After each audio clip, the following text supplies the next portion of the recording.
Okay, hello everyone. Welcome back to the channel, Parsh Pratim Majumdar. আজি এইটো আমাৰ master class হয় for Assam CEE 2025 by Partha Pratim Majumdar.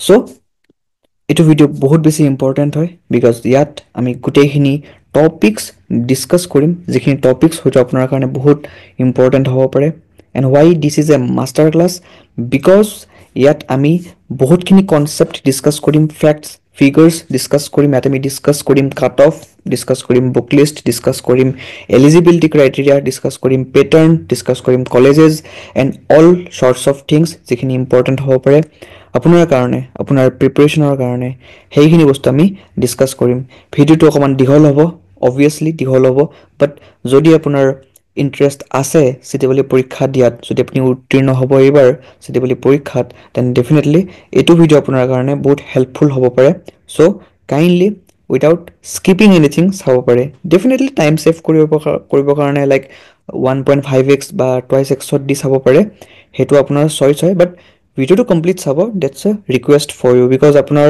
মনত যিখিনিও doubts আছে সেইখিনি গোটেইখিনি ক্লিয়াৰ আপ হৈ যাব এইটো ভিডিঅ'ৰ মাধ্যমেৰে and this is master class 1 okay so' আজি চাদিমি ডিজায়াৰ টু লাৰ্ণ যিটো আমাৰ নিজৰ এটা প্লেটফৰ্ম হয় বিগ আপডেট কি হয় এইটো পাৰ্টিকুলাৰ এটা আমাৰ নটিচ যিটো ওলাইছিলে এছাম ছায়েন্স এণ্ড টেকনলজি ইউনিভাৰ্চিটিৰ ফালৰ পৰা ক'ত ওলাইছিলে দ্য এছাম ট্ৰিবিউন যিটো আমাৰ চিটেবলিৰ নটিফিকেশ্যন যেনেকৈ এছাম ট্ৰিবিউনতে ওলায় প্ৰত্যেক বছৰে এই বছৰো ওলালে এণ্ড ডেফিনেটলি আজটোৱে প্ৰত্যেক বছৰৰ নিচিনাকৈ এই বছৰো আপডেট নাই কৰা নিজৰ ৱেবছাইটত ডেফিনেটলি তেওঁলোকে কৰি দিয়ে আফটাৰ 2-3 ডেজ সেইটো ডাঙৰ কথা নহয় বাট পোনপ্ৰথমে আমাৰ এছাম ট্ৰিবিউনতে ওলাই চিটেবলিৰ নটিফিকেশ্যনটো যিটো আজটোৱে পাব্লিছ কৰে ডেফিনেটলি কিন্তু আফটাৰ 2-3 ডেজ আজটোৱে নিজৰ ৱেবছাইটত নটিফাই কৰি দিব চ' পেনিক কৰিবৰ কাৰণে দৰকাৰ নাই this is verified valid notification and যিসকল ষ্টুডেণ্টছে মানে পোনপ্ৰথমবাৰৰ বাবে চিটেবলি দিব চ' তেওঁলোকক অকণমান নাৰ্ভাছ হ'ব পাৰে যে এইটো ফেক হয় নেকি বাট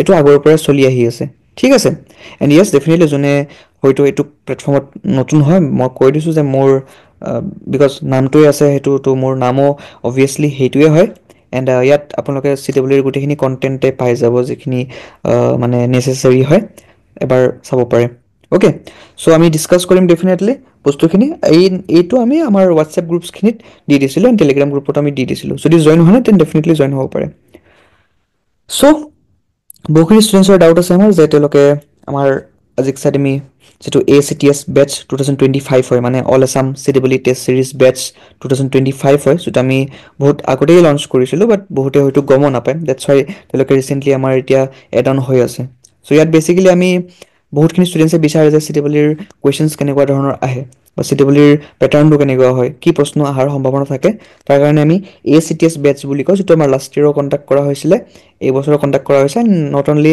লাষ্ট ইয়েৰ মানে আমি 2020ৰ পৰাই কণ্টিনিউ কৰি আহি আছোঁ one and only platform in north east India one stop solution for Assam চিটেবলি 2025 এণ্ড চিম্পল হয় 999 ফোন নম্বৰ দিয়া আছে স্কেন কৰিলে হ'ল এণ্ড হোৱাটছএপ কৰি পেলাই আপোনালোকে চিম্পলি জইন কৰিব পাৰে ঠিক আছে নাও বহুতে সুধি আছিলে যে ছাৰ বা দাদা যি আপোনালোকে কয় যে শিডিউলটো আপোনালোকে যে বনাইছিলে সেইটো জুনত পৰীক্ষা হ'ব বুলি ভাবিহে বনাইছিলে চ' এতিয়াতো পৰীক্ষা আমাৰ কৰি দিছে 27 এপ্ৰিলত চ' শিডিউলটো ছেইম থাকিব নেকি ডেফিনেটলি আমি আমাৰ গোটেইখিনি শিডিউলটোৱে চেঞ্জ কৰিছোঁ আমাৰ টেষ্ট 30টা টেষ্ট টোটেল থাকিব এণ্ড এই 30টা টেষ্টত আমি গোটেইখিনি আমাৰ ফিজিক্স কেমেষ্ট্ৰি এণ্ড মেথামেটিক্সৰ date wise and time wise and test number wise আমি গোটেইখিনি দি দিছোঁ চিলেবাছক কমপ্লিটলি দিয়া আছে চ' আপোনালোকে ডেফিনেটলি জইন কৰিব পাৰে বিকজ আমি ইয়াত গোটেইখিনি বস্তু আমাৰ দিয়া আছে অলৰেডি যদি আপুনি ভালকৈ চাই মানে আমাৰ মানে এতিয়া ক'ব গ'লে জানুৱাৰীৰ মাহ চলি আছে যদি আপুনি ভিডিঅ'টো এতিয়া চাই আছে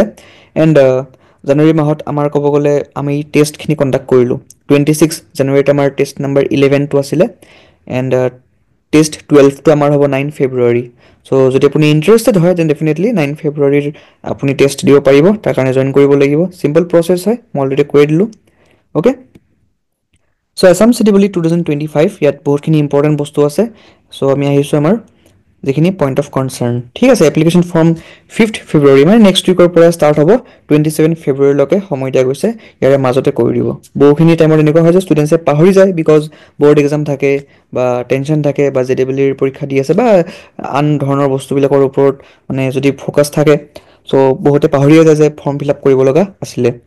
এডমিট কাৰ্ড দিব, সেইটো ইমান ইম্পৰ্টেণ্ট নহয়, বাট 12 এপ্ৰিল টু 23 এপ্ৰিল দিব, সেইটো আপোনালোকৰ ইমান একো ইছ্যু নাই, একো প্ৰব্লেম হ'ব নালাগে। ঠিক আছে। এক্সাম ডেট 27 এপ্ৰিল দিয়া আছে। এক্সাম টাইম এজ ইউজুৱেল আমাৰ 11 AM to 2 PM, যিটো মানে প্ৰত্যেক বছৰে সেইখিনি টাইমতে পাতে মানে। ঠিক আছে, নৰ্মেলি। আৰু ৱেবছাইট কি হয়? ৱেবছাইট আমাৰ হ'ব astu.ac.in, Assam science and technology university conduct কৰে। ঠিক আছে, এইখিনি আছিলে আমাৰ বেছিক ইনফৰ্মেশ্যন।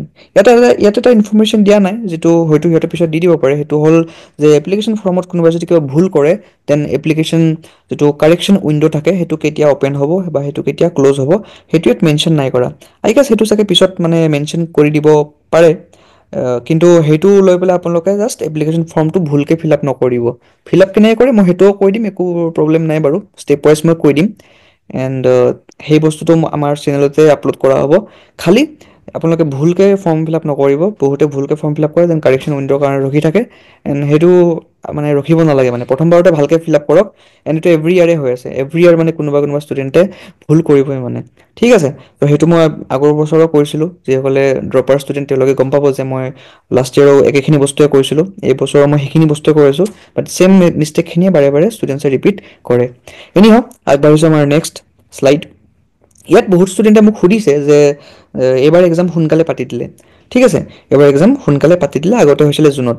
চ' মই এটা বস্তু আপোনাক ক'ব বিচাৰোঁ যে চাওক, এইটো আমাৰ যিটো আছে নটিচ আছে, এইটো CWE 2021 হয়। তো যদি আপুনি ভালকৈ চাই ইম্পৰ্টেণ্ট ডেটছখিনি, যে অনলাইন এপ্লিকেশ্যন ছাবমিশ্যন আপোনাৰ ষ্টাৰ্ট হৈছিলে 14 জুলাইৰ পৰা 2021। লাষ্ট ডেট অফ ছাবমিশ্যন আছিলে আপোনাৰ 2 আগষ্ট 2021। ঠিক আছে, এডমিট কাৰ্ড ইছ্যু আছিলে 15 দিন আগৰ পৰীক্ষাৰ। ঠিক আছে, এণ্ড এক্সাম কেতিয়া আছিলে?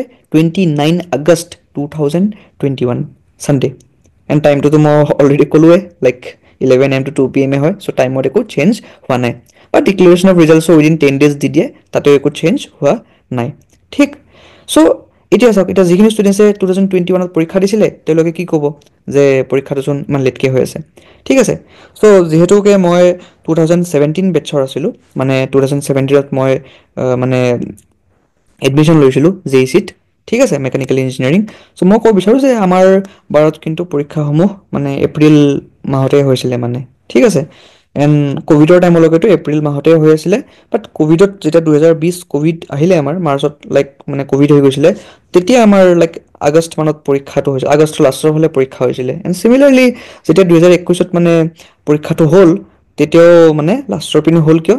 যিহেতুকে 2020 লেটকৈ ষ্টাৰ্ট হৈছিলে, সেইকাৰণে 2021 লেটকৈ ষ্টাৰ্ট কৰিব লগা হৈ গ'ল মানে। কাৰণ 2020 মানে ইমানে লেটকৈ পৰীক্ষা ষ্টাৰ্ট কৰিছিলে যে ডিচেম্বৰে আহি পাইছে, ষ্টুডেণ্টছে মানে ফাৰ্ষ্ট ছেমিষ্টাৰত সোমাইছেহে। এণ্ড ডিচেম্বৰত যদি কোনোবা ষ্টুডেণ্টে ফাৰ্ষ্ট ছেমিষ্টাৰত সোমায়, সি জানুৱাৰীত ফাৰ্ষ্ট ছেমিষ্টাৰৰ পৰীক্ষা এনেও দিব নোৱাৰে। চ' ডেট ইজ দ্য ৰিজন যে 2021 মানে লেট হৈ গ'ল। এতিয়া মই গোটেইখিনি মানে নটিচ আপোনালোক দেখাব নোৱাৰিম, বিকজ টাইম শ্বৰ্ট হৈ যাব। বাট আছে গোটেইখিনিয়ে, লাইক 17, 18, 19, 20, 21, 22 গোটেইখিনিয়ে অবভিয়াছলি থাকিব, বিকজ মই ভিডিঅ' যে বনাই আছোঁ 2020 পৰা। তো যদি মই 2020 পৰা ভিডিঅ'জ বনাই আছোঁ, মোৰ লগত গোটেইখিনি ডাটা অলৰেডি আছে মানে। বাট মই এক্সাম্পল দিবৰ কাৰণে কৈছোঁ যে 2020লৈকেতো মানে 2019লৈকেতো আমাৰ এপ্ৰিলতে পৰীক্ষা হৈছিলে। 20ত মানে লেটকৈ হ'ল because of Covid, and after effects of ক'ভিডৰ কাৰণে আমাৰ 21তো লেটকৈ হ'ল, ডেট ইজ 29 আগষ্ট 2021। কিন্তু 22, 23, 24 কিন্তু আমাৰ পৰীক্ষাসমূহ কিন্তু মে'ৰ লাষ্টতে হৈ গৈছিলে। এণ্ড লাষ্ট ইয়েৰ আমাৰ হ'ল 2 জুনত পৰীক্ষাটো, 2 জুন 2024 আমাৰ পৰীক্ষাটো হৈছিলে CWEৰ। ঠিক আছে, আছাম CWE 2024। এণ্ড এইবাৰ আমাৰ দি দিলে এপ্ৰিলত, 27 এপ্ৰিল। চ' আপোনালোকে পেনিক নকৰিব যে পৰীক্ষাটো মানে সোনকালে পাতি দিছে। একচুৱেলি পৰীক্ষাটো টাইমতে পাতিছে, বাট বিকজ অফ ক'ভিড আমাৰ লেটকৈ পাতিছিলে। দেন সেইটো ঠিক কৰিব যোৱাতে আমাৰ দেন জুনত পতা হ'ল বা মে'ৰ লাষ্ট উইকত পতা হ'ল। এণ্ড এতিয়া ক'ব গ'লে আমাৰ আকৌ back in track, that is মানে এপ্ৰিলত পাতিব, that is last week of April, 27 April. So' I think এই বস্তুটো আপোনালোকৰ মানে ক্লিয়াৰ হৈ গ'ল। যিটো মানে এটা ডাউট আছিলে সকলোৰে, আই থিংক এইটো ক্লিয়াৰ হৈ গ'ল। এনে লিখা আছে যে type of mention schedule may be modified as per the guidelines of government of Assam due to COVID-19 pandemic situation. So' depending upon circumstances আপোনাৰ মানে এক্সাম ডেটবোৰ সলনি হৈ থাকে। এইবাৰ অকণমান সোনকালে হৈছে যদি আপোনালোকৰ মানে ভাষাত কম হয়, কিন্তু মোৰ হিচাপততো মানে অন টাইমে হৈছে। মোৰ হিচাপত যিখিনি টাইমত হ'ব লাগে পৰীক্ষাটো, সেইখিনি টাইমতে পৰীক্ষাটো হৈছে। এণ্ড তেতিয়া আপোনালোকৰ কাৰণেই ভাল হ'ব, যেতিয়া আপোনালোকে ছেমিষ্টাৰত এডমিশ্যন ল'ব, আপোনালোকৰ এটা আপাৰ এডভান্টেজ থাকিব। নহ'লে পিছত ষ্টুডেণ্টছে পঢ়িবৰ কাৰণে সময় নাপায় ফাৰ্ষ্ট ছেমিষ্টাৰটো, 2 মাহ পঢ়ি কিনে পৰীক্ষা দিব লাগে। ঠিক বুজি পালে? Okay. Big update on eligibility এতিয়া এলিজিবিলিটি ক্ৰাইটেৰিয়া এটা মানে এটা ভাল এটা ইয়াত ক্ৰাইটেৰিয়া আছিলে মানে যে 17 ইয়াৰ্ছ মিনিমাম এজ লিমিট হ'ব লাগিব এণ্ড 21 ইয়াৰ্ছ আমাৰ আপাৰ এজ লিমিট থাকিব লাগিব বাট ইয়াত এটা বহুত শ্বকিং মানে আপডেট আছে এলিজিবিলিটি যে there is no' upper age limit for চিটেবিলিটি 2025 এতিয়াতো বহুতৰ কাৰণে আপাৰ এডভান্টেজো হ'ব পাৰে যিসকল ষ্টুডেণ্টছৰ বয়স হয়তো 22 বছৰ বা 21 বছৰতকৈ বেছি তো তেওঁলোকৰ কাৰণে মানে ডেফিনেটলি এটা আপাৰ এডভান্টেজ থাকিব বিকজ ইয়াতে একো আপাৰ এজ লিমিট নাই চ' তেওঁলোকে আকৌ ৰিপেয়াৰ কৰিব পাৰিব কোনোবাই হয়তো BSc কৰি আছে কোনোবাই হয়তো পলিটেকনিক কৰি আছে বা কোনোবাই হয়তো ড্ৰপাৰ হয় বাট মেডিকেলৰ কাৰণে প্ৰিপেৰেশ্যন কৰি আছে চ' যোনে যি নহওক কিয় এট দি এণ্ড আপুনি এটা আপাৰ এডভান্টেজ পাব যে আপুনি এলিজিবল হৈ যাব এণ্ড ইয়াত এটলিষ্ট এইটো টেনশ্যন নাই যে আপুনি ক'ব গ'লে মানে এজ লিমিটৰ কাৰণে টেনশ্যন লৈ আছে যে এলিজিবল হ'ম নে নাই ঠিক আছে চ' ইয়াত একো প্ৰব্লেম নাই এজ পাৰ দ্য নটিফিকেশ্যন দেই কিন্তু আজটোৱে এতিয়াও লাইক মানে যিটো ইনফৰমেশ্যন বুকলেট হয় সেইটো পাব্লিছ নাই কৰা য়েছ যিসকল নাজানে মই কৈ দিছোঁ যে আজটোৱে এটা ইনফৰমেশ্যন বুকলেট পাব্লিছ কৰে সেই ইনফৰমেশ্যন বুকলেটত গোটেইখিনি ইনফৰমেশ্যন গোটেইখিনি ডিটেইলছ দিয়া থাকে এণ্ড সেইটো কেইবাটাও পেজৰ মানে এটা বুকলেট হয় লাষ্ট ইয়াৰ দিছিলে লাষ্ট ইয়াৰটো মই অবভিয়াছলি টেলিগ্ৰাম গ্ৰুপত দিয়ে দিছোঁ তো যিসকলে ভাবিছে যে ইনফৰমেশ্যন বুকলেটটো এবাৰ চাই লওঁ লাষ্ট ইয়াৰৰ চ' চিম্পলি টেলিগ্ৰাম চেনেলত যাব ডেছক্ৰিপশ্যনত থাকিব লিংকটো টেলিগ্ৰাম চেনেলত যাব তাত গৈ পেলাই আপোনালোকে ইনফৰমেশ্যন বুকলেটটো চাই ল'ব পাৰে এণ্ড 2025টো অলমষ্ট 2024ৰ নিচিনাই হ'ব খালি অকণমান মাইনাৰ ডিফাৰেঞ্চেছ থাকিব যেনেকৈ যিসকলে গম পায় যে আমাৰ আগতে ক্ৰাইটেৰিয়া আছিলে যে 50% আমাক এগ্ৰিগেট মাৰ্কছ লাগে বাট লাষ্ট ইয়াৰ কি কৰিলে সেইটো লাষ্ট ইয়াৰটো 45% কৰি দিলে মানে আৰু 5% কমাই দিলে যে কোনোবা ষ্টুডেণ্টৰ যদি 45%ও আছে এগ্ৰিগেট মাৰ্কছ তেওঁলোকো এলিজিবল হৈ যাব এণ্ড এইবাৰটো একদম ডাঙৰ শ্বকিঙে যে আপাৰ এজ লিমিটে নোহোৱা কৰি দিছে মানে কাৰোবাৰ যদি বয়স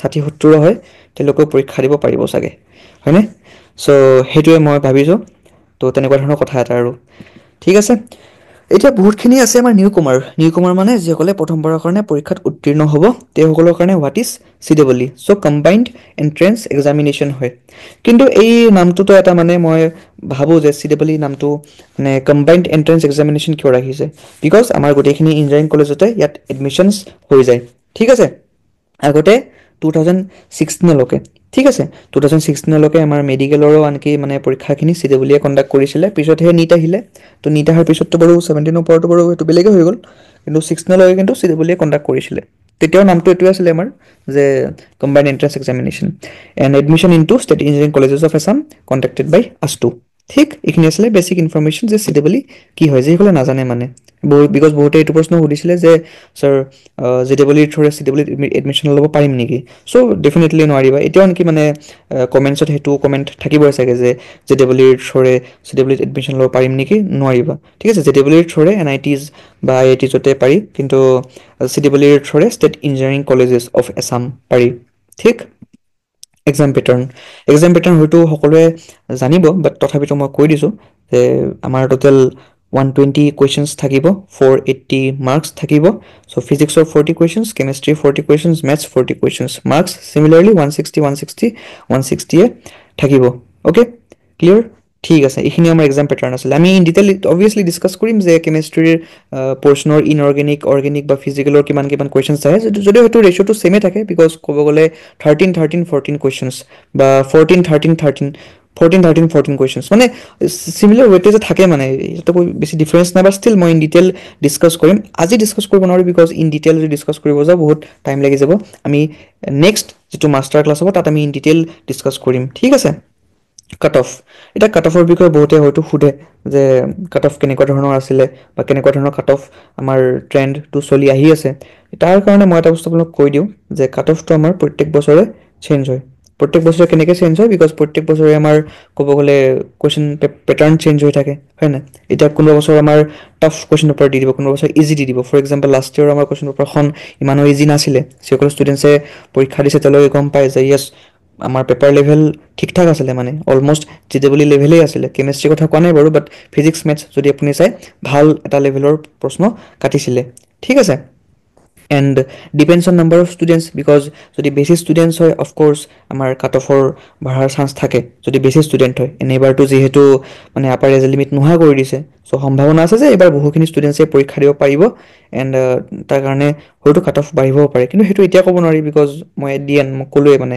ঠিক আছে and depends on difficulty level of paper as well so' বহুখিনি ফেক্টৰ্ছতে কাট অফ ডিপেণ্ড কৰে এতিয়া যদি আপুনি ইণ্টাৰেষ্টেড হয় জানিবৰ কাৰণে যে কাট অফ লাষ্ট ইয়াৰ কিমান আছিলে তাৰ কাৰণে মই আপোনাৰ কাৰণে লৈ আনিছোঁ এতিয়া এইটো কি হয় এইটো হয় আমাৰ cut off for round 1 CWE 2024 মানে আমাৰ যেহেতু মাল্টিপল ৰাউণ্ডছ হয় ৰাউণ্ড 1 ৰাউণ্ড 2 ৰাউণ্ড 3 ৰাউণ্ড 4 বা ৰাউণ্ড 5 ঠিক আছে চ' এইটো আমাৰ ৰাউণ্ড 1ৰ কাট অফ হয় ঠিক আছে এণ্ড ইয়াত আমাৰ এছাম CWE ইঞ্জিনিয়াৰিং কলেজখনেই মই লৈছোঁ অবভিয়াছলি গোটেইকেইখন কলেজৰ কাৰণে আমাৰ বেলেগ বেলেগ কাট অফ থাকিব বেলেগ বেলেগ ব্ৰাঞ্চত বেলেগ বেলেগ কাট অফ থাকিব কিন্তু মই যদি এই পাৰ্টিকুলাৰ ভিডিঅ'টোত গোটেই অকল কাট অফেই ডিছকাছ কৰিব যাওঁ এই ভিডিঅ'টো 2-3 ঘণ্টাৰে হৈ যাব লিটাৰেলি কৈছোঁ মই ঠিক চ' সেইকাৰণে আমি জাষ্ট ৰাউণ্ড 1ৰ ডিছকাছ কৰিম এন এ চি ৰাউণ্ড 1 আৰু এ চি মই কিয় লৈছোঁ এইকাৰণে লৈছোঁ বিকজ ৰাউণ্ড 1 মানে চবতছে প্ৰথমতে হ'ব এণ্ড এ চি যিটো আমি টপ মোষ্ট ইঞ্জিনিয়াৰিং কলেজ বুলি কওঁ বিকজ সকলোৱে গমেই পায় যে মানে এ চিখন মানে মানে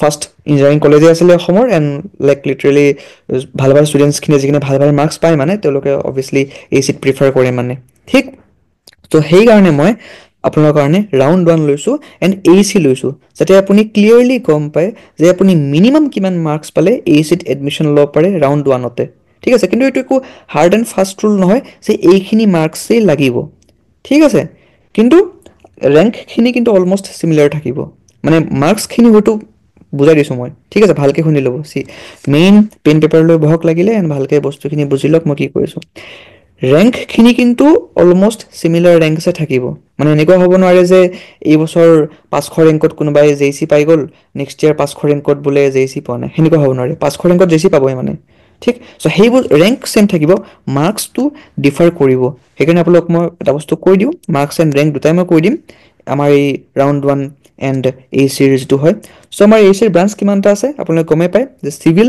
mechanical computer science industrial and production instrumentation electrical chemical electronics and telecommunication ঠিক আছে ইয়াত যিটো একদম সকলোৱে ভাল পোৱা ব্ৰাঞ্চ হয় সেইটো আমাৰ কম্পিউটাৰ চায়েন্স এণ্ড ইঞ্জিনিয়াৰিং হয় নন ক'ৰত পৰে বিকজ তাৰ প্লেচমেণ্টটো ঠিক ঠাক হয় এণ্ড বাকী ভালেই এণ্ড বাকীখিনি আমাৰ হয় ক'ব গ'লে civil engineering then mechanical engineering then electrical engineering then electronics and telecommunication engineering এইখিনি ব্ৰাঞ্চতো বহুতখিনি ষ্টুডেণ্টছে ইণ্টাৰেষ্টেড হয় বা লিষ্ট ইণ্টাৰেষ্টেড যদি মই কওঁ তেনেহ'লে ইণ্ডাষ্ট্ৰিয়েল প্ৰডাকশ্যন হ'ব বা আপোনাৰ কেমিকেল ক'ব পাৰে ঠিক আছে চ' এইখিনিত অকণমান মানে কাট অফ কম হ'লেও হৈ যায় বাৰু বা ৰেংক অকণমান কম হ'লেও হৈ যায় এতিয়া যদি আপুনি ভালকৈ চায় এতিয়া আমাৰ কি দিয়া আছে branch code seat type UR FF RDP এনেকুৱাকৈ আমাৰ ঢেৰ কিবা কিবি বস্তু দিয়া আছে ঠিক চ' এতিয়া মই বুজাই দিছোঁ যে এক্সক্লুডিং 5% আছে আৰু 5% ৰিজাৰ্ভেশ্যন আছে এইটো কি হয় যিসকল ষ্টুডেণ্টছে ক্লাছ 10 ক্লাছ 12ত যদি পঢ়িছে মানে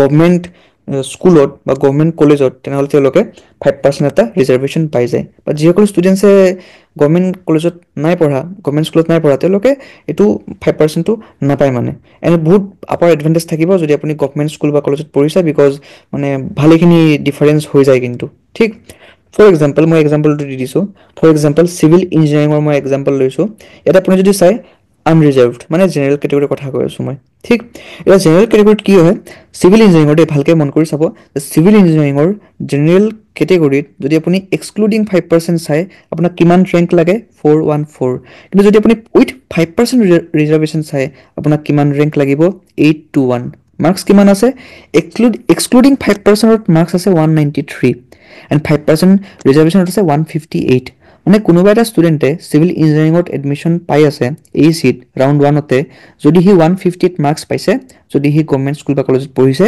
এণ্ড 193 যদি সি মানে পঢ়া নাই চ' ডেফিনেটলি এটা ভালেখিনি মাৰ্কছৰ মানে ডিফাৰেঞ্চ আছে মানে 35 মাৰ্কছ মানৰ এটা ডিফাৰেঞ্চ আছে 35 মাৰ্কছ মানে বহুত হয় 35 মাৰ্কছৰ এটা ডিফাৰেঞ্চ আছে যদি আপুনি চিভিলত এডমিশ্যন ল'ব যায় গভমেণ্ট কলেজ বা গভমেণ্ট কলেজ নহ'লে ঠিক আছে চ' ইয়াত আপুনি এটা বস্তু আৰু গম পাই গ'ল যে আপুনি যদি চিভিলত এডমিশ্যন ল'ব লাগে তেনেহ'লে আপোনাক কিমান মাৰ্কছ লাগিব যদি আপুনি আনৰিজাৰ্ভ কেটেগৰী হয় 193 মাৰ্কছ লাগিব ঠিক আছে 193 মাৰ্কছ লাগিব বা 158 লাগিব যদি আপুনি গভমেণ্টৰ হয় চ' আল্টিমেটলি গম পালে চিমিলাৰলি মেকানিকেলৰো আছে মেকানিকেলৰ কিমান ৰেংক লাগিব যদি এক্সক্লুডিং 5% চাওঁ 411 মাৰ্কছ কিমান 194 এণ্ড যদি 5% ৰিজাৰ্ভেশ্যনত হয় 801 ৰেংকতো হৈ যায় মাৰ্কছ কিমান আছে 159 ঠিক আছে কম্পিউটাৰ চায়েন্সত কিমান লাগিব এক্সক্লুডিং 5% হলে কিমান মাৰ্কছ লাগিব 271 মাৰ্কছ লাগিব জাষ্ট ইমেজিন যে যদি আপুনি এক্সক্লুডিং 5% হয় আপোনাক 271 মাৰ্কছ লাগিব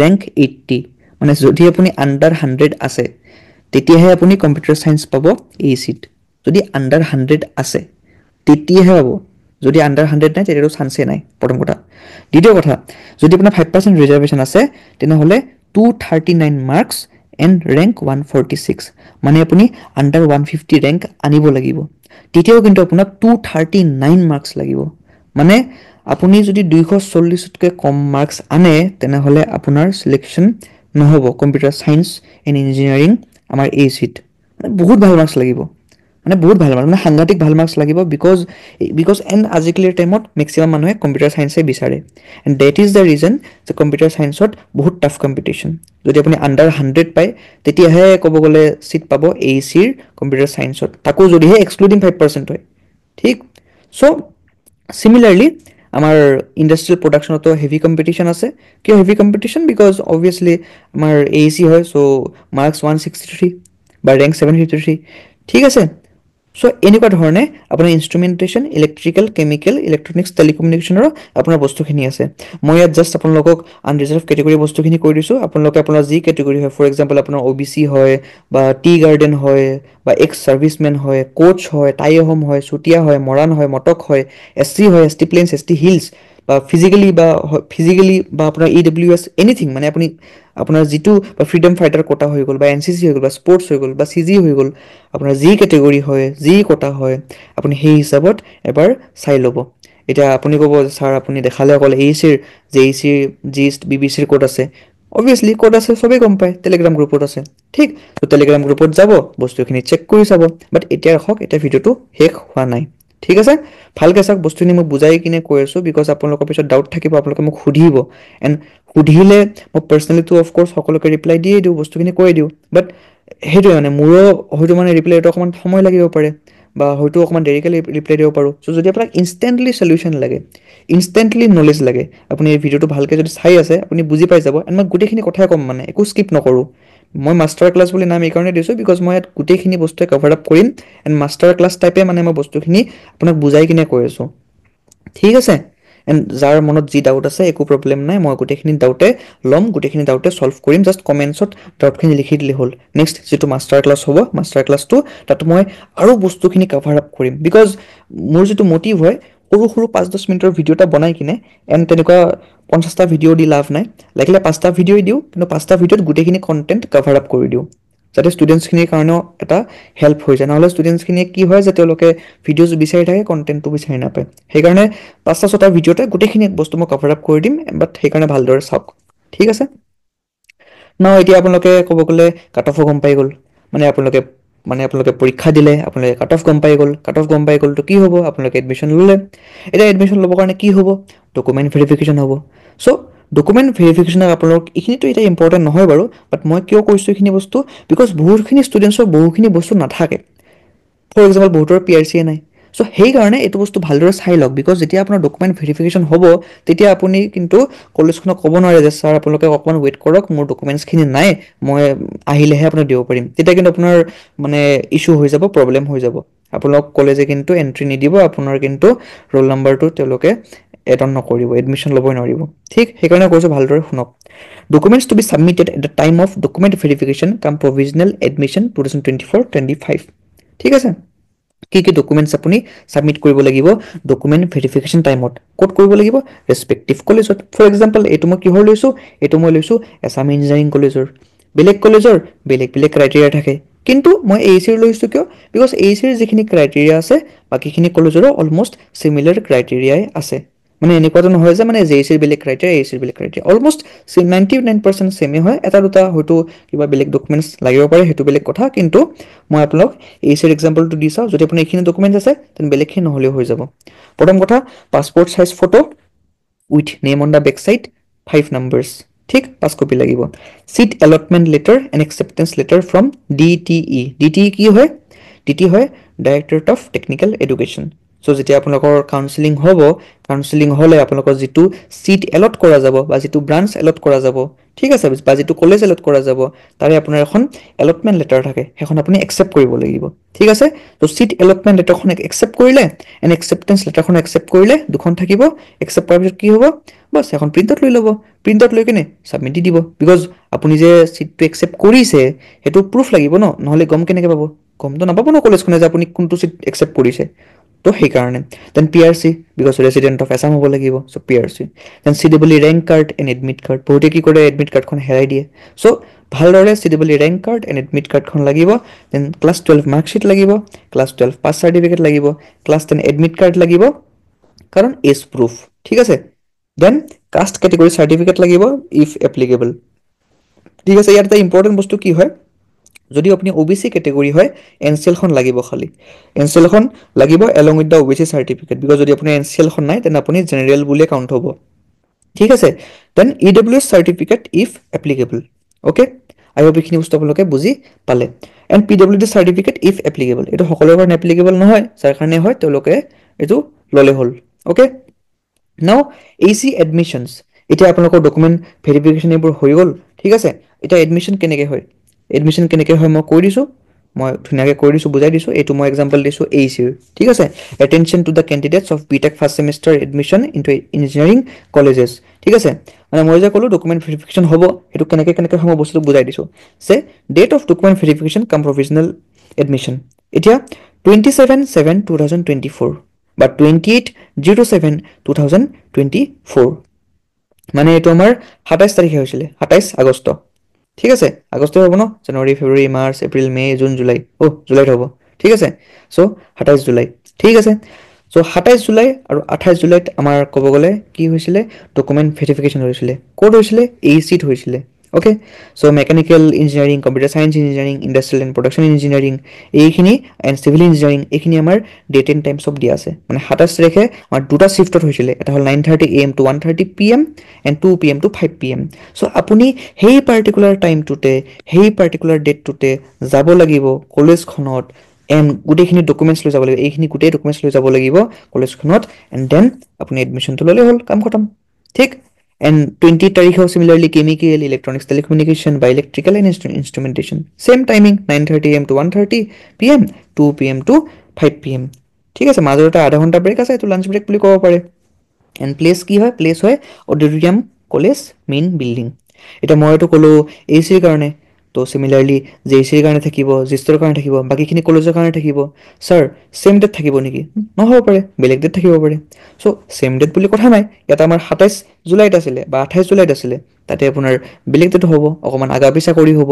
চ' সেইটো বস্তুটো ডেফিনেটলি আপোনাৰ অকণমান ডিফাৰেণ্ট হ'ব, কিন্তু আপুনি এই পাৰ্টিকুলাৰ ডেটতে কিন্তু যাব লাগিব, এণ্ড এই পাৰ্টিকুলাৰ টাইমতে আপুনি কিন্তু এটেণ্ড কৰিব লাগিব। এণ্ড লগতে মই গোটেইখিনি বস্তু আপোনালোকক কৈ দিম যে কি কি কৰিব লাগে, কি কি কৰিব নালাগে। যেনেকৈ আপোনালোকে 10,000 টকা এটা ছাবমিট কৰিব লাগিব, ক'ত ছাবমিট কৰিব লাগে, কেনেকৈ কৰিব লাগে, এভৰিথিং মই বুজাই দিম, একো টেনশ্যন ল'ব নালাগে। এতিয়া আমাৰ বহুখিনি সময় আছে, এতিয়া জাষ্ট মই এটা ব্ৰিফ আইডিয়া দি দিছোঁ, বা আপোনালোকে নিজেও পঢ়ি ল'ব পাৰিবই, এণ্ড টেলিগ্ৰাম গ্ৰুপতটো অবভিয়াছলি দিয়াই আছে। চ' বুক লিষ্ট, এতিয়া আহিলে বুক লিষ্ট। চ' বিকজ এতিয়া আপোনালোকে এডমিশ্যন লৈ ল'লে, পঢ়িলে, এনজয় কৰিলে, কিন্তু বুক লিষ্টটো গম পাব লাগিব যে পঢ়িব লাগিব, দেন কেনেকৈ প্ৰিপেৰেশ্যন কৰিব, কেনেকৈ কি কৰিব। চ' বহুতে মোক বুক লিষ্ট সোধে। প্ৰথম কথা মই এটা বস্তু ৰেকমেণ্ড কৰোঁ যে আপোনালোকৰ যি বুক লিষ্ট হয় আপোনালোকে সেইটো বুক লিষ্টে ফ'ল' কৰক, সেইখিনিয়ে বস্তু সেই কৰক, একো নিজৰ ৰিচোৰ্চ চেঞ্জ কৰিবৰ দৰকাৰ নাই। ময়ে কওঁ বা বেলেগে কয়, আপুনি নিজৰ ৰিচোৰ্চখিনিয়ে ফ'ল' কৰি থাকক।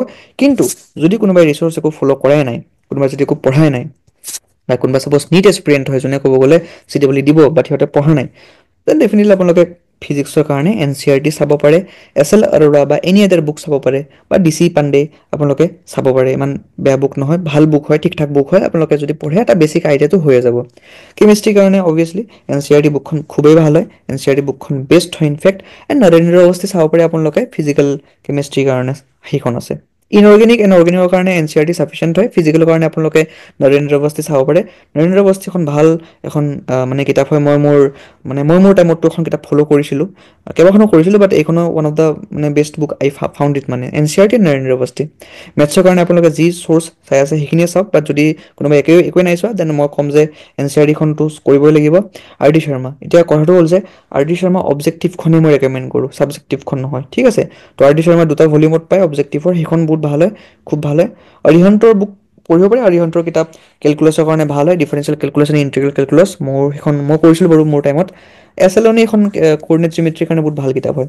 এইকেইখন কিতাপ খুবেই ভাল হয়, কৰিব পাৰে। খালি মই নকওঁ যে এইকেইখন কিতাপ কৰিলেহে আপোনালোকে চিলেকশ্যন পাব, বিকজ আপোনালোকে যি পঢ়ি আছে সেয়ে পঢ়ক, ৰিচোৰ্চ চেঞ্জ কৰাৰ দৰকাৰ নাই। বা কাৰোবাৰ যদি একোৱেই ৰিচোৰ্চ নাই তেনেহ'লে কিন্তু এইকেইখন ফ'ল' কৰিব পাৰে, ঠিক আছে। ন কলেজেছ, এতিয়া কলেজেছখিনি মই কৈ দিছোঁ এবাৰ। AC আছে, ACটো আপোনালোকে গমেই পালে কি নাই বা কি আছে। Then JEC, GIST, BBC, BVEC, GEC বা DEC। GEC মানে আপোনাৰ গোলাঘাট ইঞ্জিনিয়াৰিং কলেজ, DEC মানে আপোনাৰ ধেমাজি ইঞ্জিনিয়াৰিং কলেজ। মই গোটেইখিনি বস্তুৰে ভিডিঅ'ছ অলৰেডি বনাই থৈ দিছোঁ, গোটেইখিনি কণ্টেণ্ট আমাৰ এভেইলেবল আছে। এণ্ড আই থিংক ষ্টুডেণ্টছখিনি জানেই অলৰেডি যে মানে AC মানে আছাম ইঞ্জিনিয়াৰিং কলেজ, JEC মানে যোৰহাট ইঞ্জিনিয়াৰিং কলেজ, GIST মানে BBC মানে সকলোৱে আই গেছ জানে বস্তুখিনি। বা যদি নাজানে তেন ডেফিনেটলি তেওঁলোকে গুগল কৰিলেও পাই যাব, বিকজ সকলো বস্তু মই ক'ম বুলি সেইটো কথা নহয়, হয়নে। আপুনি নিজেও অকণমান বস্তু চাৰ্চ কৰিব লাগিব। এতিয়া যিহেতু আমি দেখা পালোঁ যে আমাৰ কম্পিউটাৰ ছায়েন্সত ক'ব গ'লে 239 মাৰ্কছ বা 271 মাৰ্কছ মানে খুব ভাল মাৰ্কছ লাগিব, ৰেংক আণ্ডাৰ 100 লাগিব যদি আপুনি মানে ভাবিছে CSE ল'ম বুলি। চ' 200তকৈ বেছিতো লাগিবই মানে। বা যদি আপুনি বেলেগ মানে ব্ৰাঞ্চো চায় তেতিয়াও আমাৰ কিন্তু 200ৰ ওচৰা লাগিব। যেনেকৈ ফৰ এক্সাম্পল চিভিলৰ আপুনি দেখা পাইছিলে ৰাউণ্ড 1 CWE 2024 কাউন্সিলিঙৰ কথা কৈছোঁ মই। ACৰ চিভিলৰ কিমান আছিলে, 193 মাৰ্কছ আছিলে। এণ্ড এইবাৰ যে 193টো 200 নহ'ব কি গেৰাণ্টি আছে, because obviously every year pattern আমাৰ ডিফিকাল্ট হৈ গৈ আছে, পেপাৰ আমাৰ টাফ হৈ গৈ আছে, মানুহ আমাৰ বাঢ়ি গৈ আছে। এনেবাৰতো আমাৰ এজ লিমিটে নাই, আৰু মানুহ বাঢ়ি যাব। চ' ক'ৰ ব্ৰাঞ্চ লাগিলে ACটো 200 এবাৰ লাগিবই। এণ্ড কম্পিউটাৰ ছায়েন্সটো মই গম নাপাওঁ 300 হয়তো লাগিব পাৰে, মানে বৰ্তমান যিটো মানে ট্ৰেণ্ড দেখি আছোঁ। চ' তথাপিতো মানে মই 200+ কৈছোঁ, বিকজ 200+টোৱে মানে আমি এটা মানে ভাবোঁ আৰু যে প্ৰেক্টিকেল এটা মাৰ্কছ পালে আমি পাই যাম, ৰাউণ্ড 1তে পাই যাম, ঠিক আছে। এনে ষ্টুডেণ্টছে ভয় খাব নালাগে যে ৰাউণ্ড 1ত ছাৰ ইমান কাট অফ গৈছে, ৰাউণ্ড 2 অবভিয়াছলি ৰাউণ্ড 2ত কাট অফ কমিব, ৰাউণ্ড 3ত আৰু কাট অফ কমিব। কিন্তু এটা বহুত ইণ্টাৰেষ্টিং বস্তু হয়, যদি আপোনালোকে গম নাপায় মই কৈ দিওঁ যে ৰাউণ্ড 1ত ছিট থাকে আমাৰ ভালেখিনি, ৰাউণ্ড 1তে বহুতে ছিটখিনি লৈ লয়। ৰাউণ্ড 2ত কিন্তু ছিট আমাৰ অকণমান কমকৈ থাকে, ৰাউণ্ড 3ত আৰু ছিট কম থাকে, এণ্ড ৰাউণ্ড 4তটো আৰু কম থাকিব। চ' যিমানে আপোনাৰ ৰাউণ্ড গৈ থাকিব সিমানে আপোনাৰ ক'ৰ ব্ৰাঞ্চত ছিট কমি গৈ থাকিব, বিকজ ক'ৰ ব্ৰাঞ্চখিনি ৰাউণ্ড 1তে ফিল আপ হৈ যায়।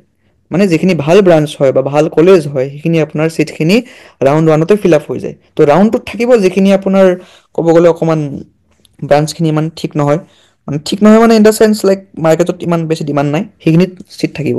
তো ৰাউণ্ড 1তে ট্ৰাই কৰিব ছিট লোৱাৰ কাৰণে। এণ্ড ৰাউণ্ড 1ত ছিট ল'ব হ'লে কিন্তু 200 লাগিবই, মানে ইয়াত একো মানে হেৰি নাই। 200 হ'লে ছেফ স্ক'ৰ হয় দেই, 200তকৈ কমতো হৈ যায়, বাট 200 হ'লে safe score. So' 3 months that is 90 days only. প্ৰথম কথা 3 মাহ নাই, 3 মাহ কিয় নাই, বিকজ যদি আপুনি বৰ্ড এক্সাম লিখি আছে এইবাৰ, দেন বৰ্ড এক্সাম যদি লিখি আছে দেন ডেফিনেটলি আপোনাৰ বৰ্ড এক্সাম দিব। আফটাৰ ডেট কিমান দিন থাকিব, 1.5 মাহ থাকিব। বা যদি আপুনি বৰ্ড এক্সাম দিয়াও নাই তেতিয়াও 3 মাহ নাই, যদি আপুনি ফুল ড্ৰপাৰ হয় মানে। এণ্ড টাইম টেবল আপুনি ফ্ৰেচাৰ্ছ এণ্ড ড্ৰপাৰ্ছৰ কাৰণে বেলেগ টাইম টেবল নিজে বনাই ল'ব। তো মই টাইম টেবল অবভিয়াছলি দি দিব পাৰোঁ বাৰু, মই টাইম টেবল দিছিলোঁ লাষ্ট ইয়েৰ, এইবছৰ লাগিলে দি দিম, কিন্তু নিজে টাইম টেবল বনোৱাটোহে ভাল। বিকজ মই দিয়াখন আপোনাৰ ফ'ল' নহ'ব, কিন্তু আপুনি নিজে দিয়াখন আপোনাৰ ফ'ল' হয়তো হ'বও পাৰে। সেইটোতো চান্স কমেই আছে বাৰু, বাট ষ্টিল মানে হ'ব পাৰে। চ' লিমিটেড ৰিচোৰ্চ ৰাখিব, মাল্টিপল ৰিভিজন কৰিব, বিকজ লিমিটেড ৰিচোৰ্চ ৰাখিলে কনফিডেঞ্চটো বাঢ়ি থাকিব যে য়েছ এইখিনিয়ে আছে মোৰ কিতাপ, ইয়াতকৈ বেছি কিতাপ মই নপঢ়োঁ। ঢেৰ কিতাপ আনি থৈ দিব, পঢ়া এখনো নহ'ব, তাতকৈ ভাল এখনে কিতাপ আনক, সেইখন বাৰে পঢ়ক, এটলিষ্ট ভালকৈ কিবা এটা হৈ যাব।